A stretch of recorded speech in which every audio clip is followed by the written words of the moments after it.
가족 여러분, 안녕하십니까?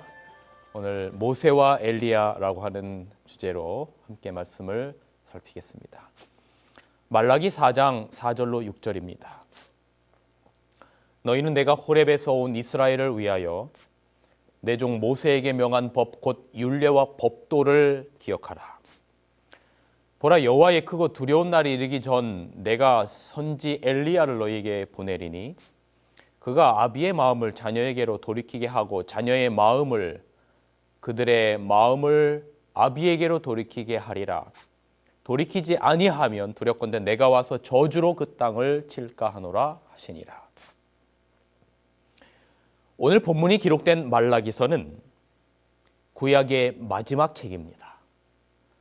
말라기서 마지막 장, 마지막을 장식하면서 모세와 엘리야에 대한 기록을 하고 있습니다. 호렙산에서 모세에게 준 율례와 법도를 기억하라는 것입니다. 그리고 여호와의 크고 두려운 날이 이르기 전에 엘리야를 보내겠다는 예언입니다. 그 엘리야가 하는 일이 무엇인고 하면 아비의 마음을 자녀에게로, 자녀의 마음을 아비에게로 돌이키게 하겠다는 것입니다. 모세와 엘리야, 이 두 사람에 대한 이야기를 할까 합니다. 하나님은 모세를 미디안으로 보냅니다. 그래서 처가살이를 40년간 시켰어요. 처음 애굽에서 40년은 내가 모든 것을 할 수 있다는 것을 아마 모세는 배웠을 거예요. 그리고 그 후 40년은 내가 아무것도 할 수 없다라고 하는 것을 배웁니다. 바로 그때에 하나님이 모세를 쓰십니다. 믿음으로 말미암는 의를 배우고 이스라엘 백성을 가나안까지 인도하는 것입니다. 그래서 성경에는 그의 온유함과 겸손함이 세상에 뛰어났다라고 했는데 사실 원래 그가 온유하고 겸손했던 사람이 아니에요. 우리가 아는 것처럼 그가 이 애굽 백성들을 동족을 괴롭히는 모습을 보면서 죽이잖아요. 그리고 도망 나오잖아요. 그런데 어떻게 그가 온유함과 겸손함이 세상에 뛰어난 사람이 되었을까? 아마 40년 동안 그가 광야에서 처가살이를 하면서 혹은 또 그 후에 이 백성의 반역에 시달리면서 여러 가지 그가 깨지고 또 닦아지고 하면서 그런 사람이 되지 않았을까 싶은 것입니다.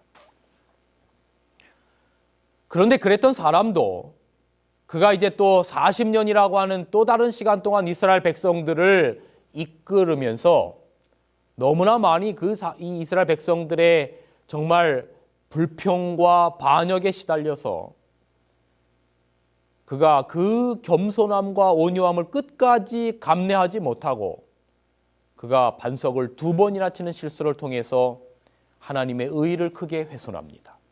그리고 그는 즉시 물러나도록 요청을 받습니다. 사령관의 옷을 벗기십니다. 신명기 마지막 장 34장을 보면 그 모세를 하나님께서 느부산 꼭대기로 인도하십니다. 그리고 그가 들어갔어야 할 가나안 땅들을 다 보이십니다. 여러분 얼마나 안타깝고 슬펐을까요? 그리고 그가 120세에 죽습니다. 그런데 여러분 하나님이 그를 잊으셨을까요? 아닙니다. 하나님께서 그를 부활시키셨어요. 그런데 여러분 여기 참 감동스러운 이야기가 있어요. 여기 한번 한 영감의 글에 이렇게 기록하고 있습니다. 보시기 바랍니다. 그러나 모세는 오랫동안 무덤 가운데 있을 것이 아니었다. 그리스도께서 친히 모세를 장사한 천사들과 함께 잠자는 성도를 불러내시려고 하늘에서 내려왔다. 그리스도께서 첫 번째로 죽은 자에게 생명을 주시려고 하셨다. 모세는 영광의 무덤에서 나와 그의 구원자들과 함께 하나님의 도성으로 그의 구원자와 함께 하나님의 도성으로 승천하였다. 여러분 모세에게 부활을 처음 맛보는 영광을 주실 때 주님께서 직접 오셨는데 모세를 직접 장사 지낸 천사들과 함께 오셨어요. 여러분, 모세의 장례도 천사들이 했어요. 우리는 여기서 죽음을 맛보고 부활한 구원받을 무리의 상징을 보는 것입니다. 그의 실수 때문에 하나님이 그를 버리지 않으셨어요. 하나님의 사랑과 은혜라고 하는 것이 무엇인가를 모세의 생애에서 배우게 되는 것입니다. 마지막 순간에 실수한 모세를 부활시킴으로써 불완전해도 부활시킬 모세의 주님이 있다라고 하는 것을 기억하는 것입니다. 오늘 우리가 불완전해도 우리가 이 땅에서 그리스도를 영접하고 살아갈 때 한번 죽는다 할지라도 예수님 오실 때 다시 부활할 수 있다라고 하는 놀라운 섭리와 은혜를 보는 것입니다. 이제 엘리야 이야기를 생각해 볼까요? 갈멜산에서 바알과 아세라 선지자 850명 앞에서 하나님의 도우심으로 의지해서 하늘에서 불이 내려오게 했던 그 엘리야. 그 담대하던 엘리야가 어떻게 됩니까? 화가 난 그 아방의 부인인 이세벨이 죽이겠다고 하자 광야로 도망가서 로뎀나무 아래서 죽기를 구합니다. 여러분, 여기 이런 글이 있습니다. 모든 사람의 경험 가운데는 통렬한 실망과 철저한 낙담의 때, 그 슬픈 운명에 처하여 하나님께서 여전히 이 세상에 태어난 당신의 자녀들을 보호하신다는 사실을 믿기 어려운 날들, 고통이 영혼을 괴롭혀 마침내 죽는 것이 사는 것보다 나은 것처럼 보이는 날들이 이르러 온다. 이런 때에 많은 사람들은 하나님께 대한 그들의 신앙을 잃어버리고 의심의 노예가 되고 불신의 속박에 얽매인다. 만일 우리가 이와 같은 때에 영적 통찰력을 가지고 하나님의 섭리가 무엇을 의미하는지 분별할 수 있다면 그 같은 상태로부터 우리를 구원하셔서 우리의 발을 영원한 산보다 더 튼튼한 기초 위에 세우려고 노력하는 천사들을 보게 될 것이다. 그리고 새 신앙과 새 생애가 싹트게 될 것이다. 여러분, 엘리야 같은 사람도 죽기를 구합니다. 우리 모두도 죽고 싶을 때가 있습니다. 그럴 때 엘리야의 하나님을 기억하시기 바랍니다. 여러분, 엘리야가 죽기를 구했을 때 하나님께서는 천사들을 시켜서 까마귀를 시켜서 먹을 것을 날라다 주고 다시 그가 기운을 차리게 하는 이야기를 우리는 알고 있습니다. 여러분, 우리가 다 연약합니다. 때때로 죽기를 구할 만큼 무력함에 빠져 있습니다. 엘리야도 그랬습니다. 하나님의 신실한 종들도 그랬습니다. 여러분, 절망하지 마시기 바랍니다. 죽기를 구하는 무력함에 빠져 있는 엘리야를 버리지 않는 하나님, 그에게 가서 먹을 것을 주고 물을 주고 다시 일어나라라고 부드럽게 속삭이시는 하나님의 음성을 기억하시고 그 하나님이 우리를 기억한다는 것을 잊지 마시기 바랍니다. 여러분, 우리 목사들이 때때로 성도들 앞에서 힘있게 말해도 목사처럼 연약한 인간이 없다는 것을 인정합니다. 목사가 언제 엘리야의 마음을 갖는 줄 아십니까? 열심히 전했는데도 아무런 반응이 없고 전혀 변화의 조짐이 성도들의 모습 가운데 나타나지 않을 때 죽고 싶다는 생각을 할 때가 있어요. 내가 지금 무엇을 하는가라고 하는 생각이 들 때가 있어요. 하나님이 때로는 떠나신 것 같고 이런 일들이 계속되면 어떻게 하지라고 하는 생각이 들 때가 있어요. 그럴 때 엘리야에게 주신 하나님의 격려로 여러분 주변의 목사님들을 도와주시기 바랍니다. 낙심하고 좌절하는 엘리야가 어떻게 했어요? 잠도 못 자고 밥도 못 먹고 완전히 번아웃이 돼버렸어요. 그런 엘리야에게 하나님이 쫓아가셨어요. 그리고 기진맥진하여 누워있을 때 그의 머리맡에 물과 떡을 가져다 주시고 먹으라고 말합니다. 성경 보겠습니다. 로뎀나무 아래 누워 자더니 천사가 어루만지며 이르되 일어나 먹으라 하는지라 본즉 머리맡에 숯불에 구운 떡과 한 병 물이 있더라. 이에 먹고 마시고 다시 누웠더니 여호와의 사자가 또 다시 와서 어루만지며 이르시되 먹으라 내가 기를 이기지 못할까 하노라 하는지라. 이에 일어나 먹고 마시고 그 식물의 힘을 의지하여 40주 40야를 행하여 하나님의 산 호렙에 이르니라. 여러분, 지치고 힘들고 어려울 때 우리에게 하나님이 오셔서 쉼을 주시는 주님의 자비가 있음을 기억하기 바랍니다. 그러므로 여러분의 많은 생애 가운데 그 임마누엘의 하나님을 기억하시면 좋겠어요. 여기 글을 보시기 바랍니다. 하나님께서 엘리야를 시련의 때에 버리셨던가? 그렇지 않았다. 엘리야가 자신의 하나님과 사람들에게 버림을 받았다고 느꼈을 때에도 하나님께서는 그의 기도의 응답으로 하늘로부터 불을 보내어 산꼭대기를 비추던 때와 똑같이 당신의 종을 사랑하셨다. 그리고 이제 잠자고 있는 엘리야를 부드러운 감촉과 상냥한 음성으로 깨우셨다. 그는 원수가 그를 발견하지나 않았나 하는 두려움으로 마치 도망하려는 것처럼 놀라 일어났다. 그러나 그를 굽어보는 동정어린 얼굴은 원수의 얼굴이 아니라 친구의 얼굴이었다. 하나님께서는 음식을 가진 천사를 하늘로부터 당신의 종에게 보내셨다. 그 천사는 일어나서 먹으라고 말하였다. 본즉 머리맡에 숯불에 구운 떡과 한 병 물이 있더라. 우리가 다시 살 힘을 얻는 것은 세미한 하나님의 음성입니다. 엘리야에게 오신 하나님의 모습이 얼마나 부드럽고 얼마나 용기를 줍니까? 여러분, 이 위급한 때에 이세벨 소리를 듣고 엘리야가 도망갔어요. 전달된 소리에 도망간 것입니다. 여러분, 여자의 목소리가 때로는 무섭습니다. 여자의 목소리가 참 힘이 있어요.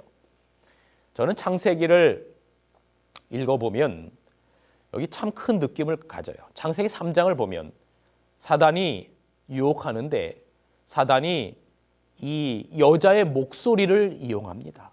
이 여자의 목소리처럼 아주 음악과 같은 음성이었다 그랬어요. 그 다음에 둘째는 먹는 문제를 가지고 사단이 이 아담을 유혹합니다.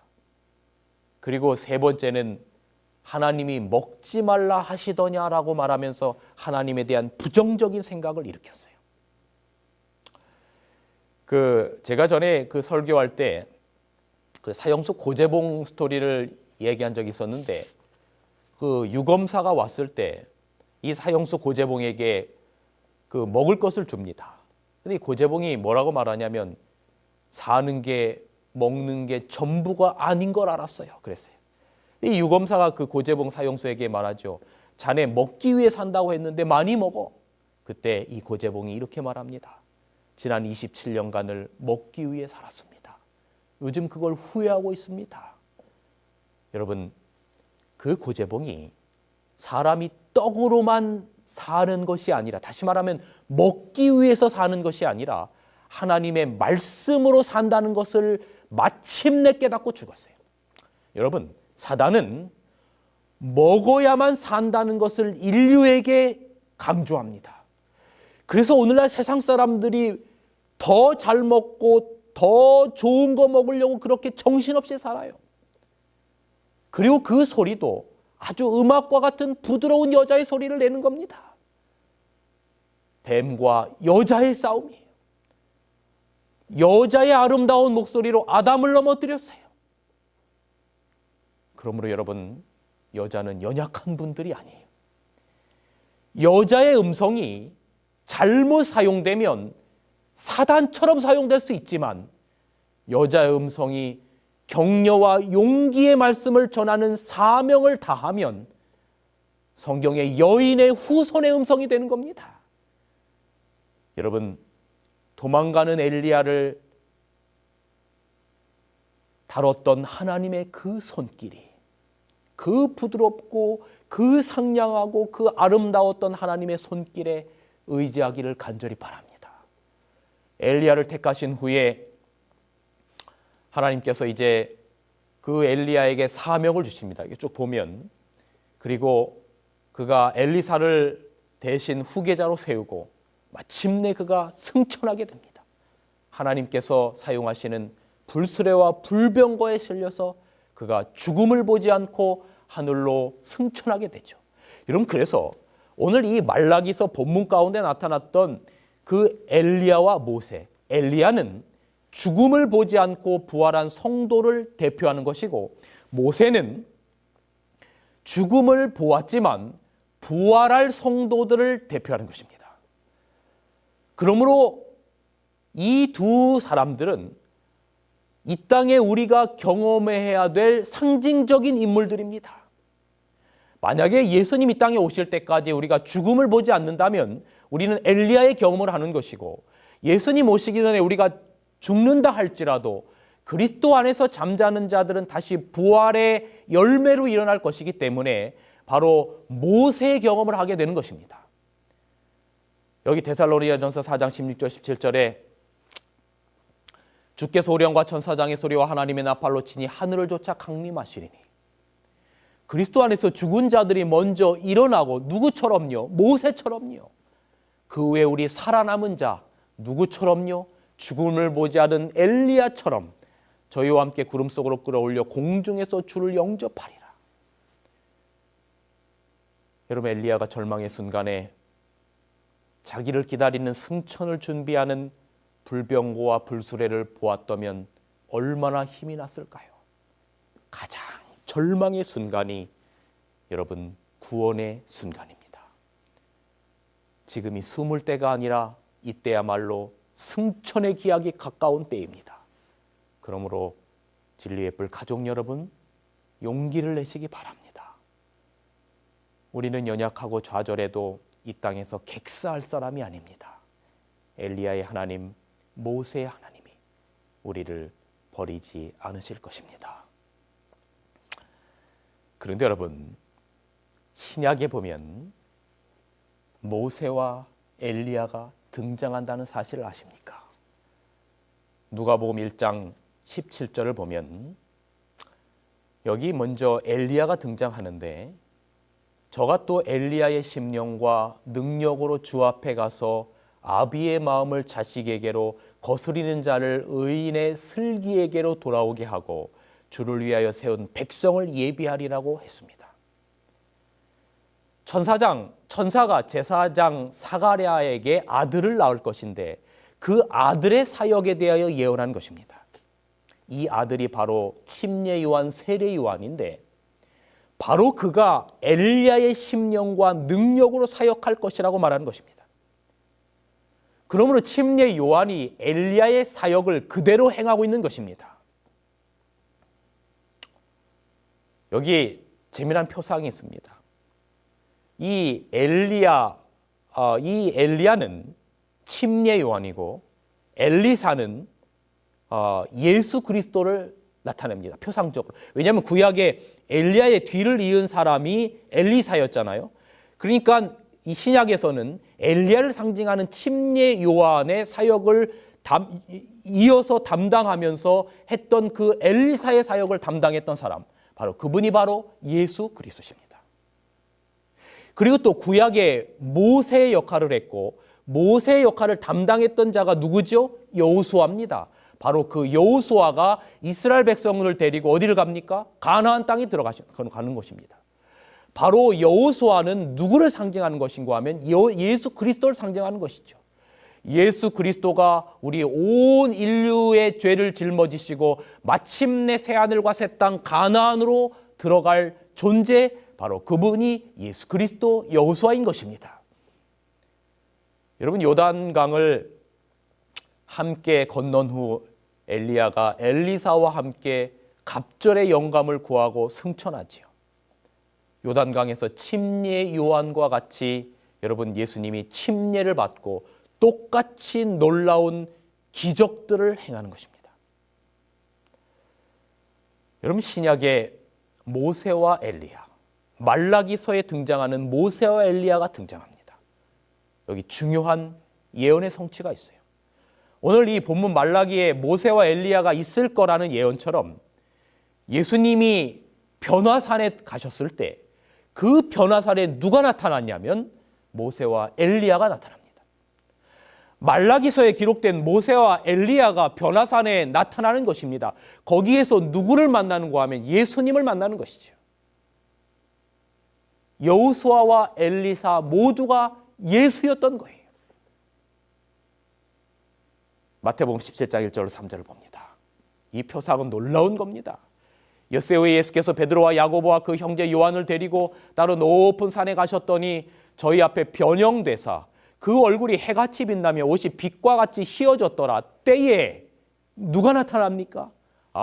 모세와 엘리야가 예수로 더불어 말씀하시는 것을 저희에게 보이거늘. 여러분, 모세의 마지막을 느보산에서 함께했던 예수님, 그리고 그를 부활시키셨던 예수님, 엘리야의 고난 가운데 떡과 물을 주시고 다시 힘을 주시고 그리고 하늘로 가는 불병거를 하늘에서 보내셔서 승천시키셨던 그 예수님, 바로 그 예수님이 십자가를 지기 바로 전에 그 고난의 순간에 제자들은 다 잠들어 있을 때 바로 이제는 그 모세와 엘리야가 자기들을 위로하셨던 예수님 곁으로 온 것입니다. 얼마나 아름다운 사랑의 모습입니까? 여러분, 여기 글을 보세요. 아버지께서 모세와 엘리야를 택하사 그의 사자들로 삼으시고 그들을 그리스도께로 보내셨다. 누가요? 하나님 아버지께서 모세와 엘리야를 예수님에게 보내셨어요. 그리고 하늘의 빛으로 그분을 두루사 광채가 빛나게 하시고 그분에게 닥쳐오는 고난에 관하여 담론하게 하셨다. 그렇게 하신 까닭은 그들이 인간으로서 이 땅에서 산 경험이 있기 때문이요, 인간의 슬픔과 고난을 경험한 바가 있었으므로 지상생애를 하시는 예수님의 시련을 동정할 수가 있었기 때문이다. 그러므로 하나님의 보좌 주변에 모여선 모든 천군들 중에 이 두 사람이 하나님의 아들을 섬기는 가장 적격이었다. 참 감동스럽습니다. 가장 힘들 때 함께했던 모세와 엘리야가 힘들 때 함께했던 예수님이 지금 예수님이 힘들 때 함께하는 겁니다. 그런데 여러분, 여기 성경에 놀라운 표상이 있는 거 아십니까? 여호와의 크고 두려운 날 재림이 이르기 전에 모세와 엘리야가 재현되어야 할 거라고 기록하고 있는 것입니다. 예수님이 땅에 재림하시기 전에 모세와 엘리야가 재현될 거라고 하는 이 말라기서의 예언이 여러분 요한계시록 11장 3절 6절에 기록되고 있다는 걸 아십니까? 보세요. 그 예언하는 날 동안 비가 오지 못하게 하고 물을 변하여 피가 되게 하고, 여러분 비가 오지 못하게 하는 거 누가 한 겁니까? 엘리야가 한 겁니다. 아합 시대에 3년 반 동안 우로가 있지 아니하리라. 그리고 다시 엘리야가 기도했을 때 비가 왔지요. 물을 변하여 피가 되게 하는 거 누가 한 거죠? 애굽 땅에서 그 10가지 재앙을 내릴 때 그렇게 했습니다. 모세와 엘리야의 재언을 요한계시록 11장에 기록하고 있는 것입니다. 여기 보세요. 그리스도께서 하늘 구름을 타고 다시 오시기 바로 직전인 이 시대에 하나님께서는 여호와의 큰 날에 설 한 백성을 준비하고 계신다. 여러분, 그 백성이 누굽니까? 바로 여러분과 제가 되어야 합니다. 예수님 재림하시기 전에 이 땅에 나타날 모세와 엘리야가 누가 되어야 하는가? 그 존재가 바로 이 말씀을 듣고 있는 여러분과 제가 되어야 된다는 것입니다. 여러분, 엘리야인 침례 요한이 예수님의 초림의 길을 예비했던 것처럼 우리는 예수님의 재림의 길을 예비하는 사람이 되어야 합니다. 성경에 수많은 예수님의 재림을 예언하고 있는 얼마나 많은 성경 구절들이 있는지 몰라요. 하나님이 우리를 재림을 준비시키는 백성으로 택하셨어요. 여러분, 재림을 준비시킨다는 게 무엇일까? 이것은